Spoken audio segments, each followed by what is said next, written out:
Franchement, c'est exaspérant.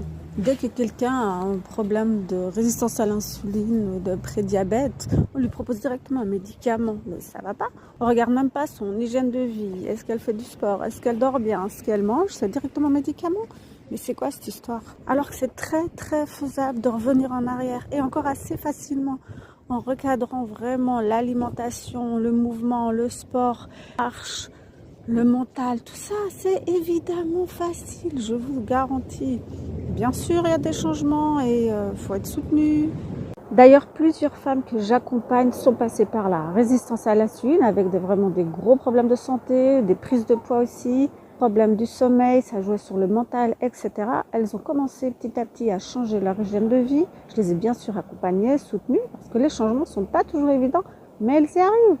L'énergie retrouvée, le sommeil retrouvé, le moral et la perte de poids en prime. Et c'est faisable. Donc si on ne prend même pas le temps de regarder comment vous vivez, allez voir ailleurs.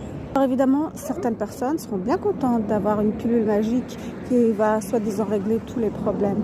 Mais ce n'est pas sans conséquence, je vous le garantis. Chaque médicament pris a des conséquences sur votre santé, soit directement, soit plus tard. Sur votre foie, qui doit encaisser toutes les crasses qui vont avec, parce qu'il y a souvent plus des conséquences du médicament lui-même, les conséquences des additifs, des adjuvants, tout ce qui est fourni dans le médicament, pour la consistance, pour la fabrication, pour la couleur, etc. Et votre pancréas qui va subir un coup. Moi, j'ai déjà vu plein de dégâts.